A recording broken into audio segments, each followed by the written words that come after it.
हाँ तो मेरे प्यारे बच्चों, आज मैं आपको एक ऐसी कहानी सुनाने जा रही हूँ जिसमें आपको समय के महत्व के बारे में पता चलेगा और आप भी उसे अपने जीवन में अपनाने का प्रयास करोगे। हमारी कहानी का शीर्षक है समय का सदुपयोग। जो मनुष्य समय का सदुपयोग करता है उसे समय के साथ सही परिणाम मिलते हैं। ऐसा ही हुआ जब सोनू और वाणी की वार्षिक परीक्षा नजदीक आ रही थी। अरे, अब तक पढ़ रही हो? चलो खाना खाते हैं। बस थोड़ा सा प्रोजेक्ट बचा है, नहीं किया तो टीचर डांटेगी और अगले सप्ताह से हमारे टेस्ट भी तो शुरू हो रहे हैं ना। वाणी बहुत ही मेहनती और समय का सदुपयोग करने वाली बच्ची थी, जबकि उसका भाई सोनू बहुत ही लापरवाह और शैतान बच्चा था। हर काम कल पर टालता था। तुम्हारा प्रोजेक्ट हो गया क्या? अभी से प्रोजेक्ट? वो तो छठे पीरियड में देना है। अभी तो 2 पीरियड बचे हैं, मैं झट से कर लूंगा। अब जल्दी आओ, मुझे भूख लगी है और खेलना भी तो है। अरे सुनो, रुको, नहीं करोगे तो टीचर डांटेगी। वाणी और सोनू के मम्मी पापा सोनू को हमेशा वाणी का उदाहरण देकर समझाते थे। सोनू बेटा, अब तुम बड़े हो गए हो, खेल के साथ साथ तुम्हें अपनी पढ़ाई का भी ध्यान रखना होगा। हाँ मम्मी, कल से पक्का। सोनू, समय का सदुपयोग करना अपनी बहन से सीखो।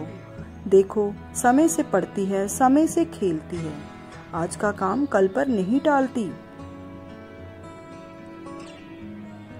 हाँ देखना पापा, अब भी कल से मैं ऐसा ही करूँगा। अभी जाऊं खेलने प्लीज। सोनू की लापरवाही दिन पर प्रतिदिन बढ़ती ही जा रही थी और आखिरकार परीक्षा के दिन भी नजदीक आ ही गए। सोनू और वाणी की परीक्षा में अभी सिर्फ 2 ही दिन बचे थे। बच्चों, 2 दिन से तो तुम्हारे परीक्षा स्टार्ट होने वाली है। खूब मन लगाकर पढ़ो और अच्छे से परीक्षा दो। सोनू, मुझे तुम्हारी बहुत चिंता हो रही है। बेटा, तुम आज का काम कल पर टाल देते हो, पढ़ाई को भी कल पर नहीं टालना। वाणी की तरह सब पाठ समय से याद कर लेना, ठीक है?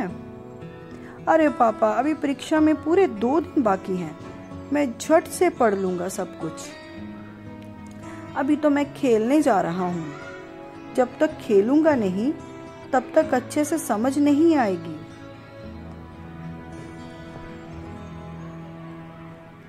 अरे वाणी, देखो ना कितना अच्छा मौसम हो रहा है।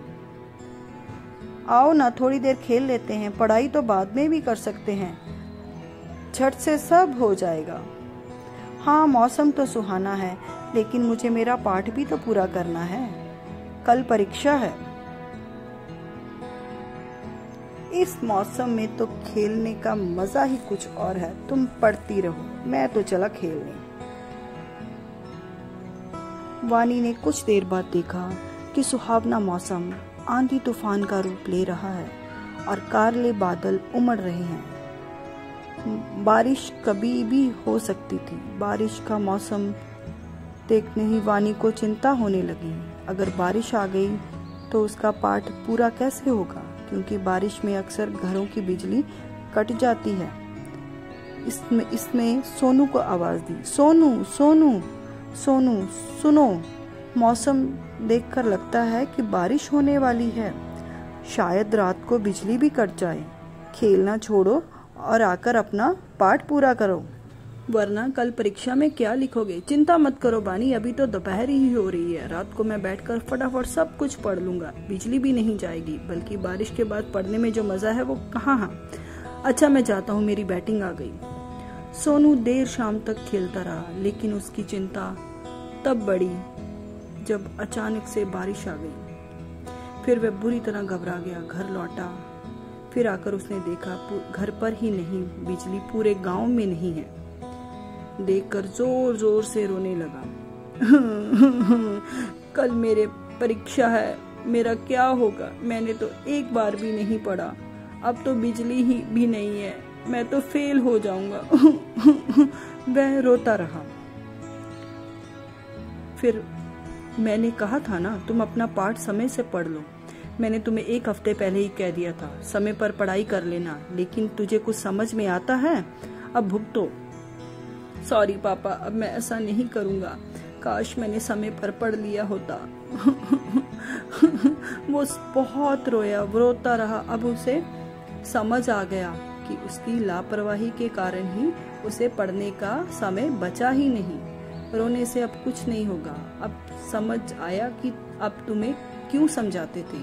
अब रोना बंद करो और चलो मेरे साथ। मैंने अपनी पढ़ाई पूरी कर ली है। मैं तो तुम्हें सब समझा दूंगी और याद भी करवा दूंगी। चलो। और अगले दिन दोनों बच्चे खुशी खुशी परीक्षा देने जाते हैं। हाँ तो बच्चों, जो समय का करे सम्मान वह भविष्य में कहलाए महान। बच्चों, उम्मीद है कि आपको इस कहानी द्वारा समय की अहमियत का पता चल गया होगा और आप भी समय को महत्व दोगे और समय से अपनी पढ़ाई करोगे। धन्यवाद।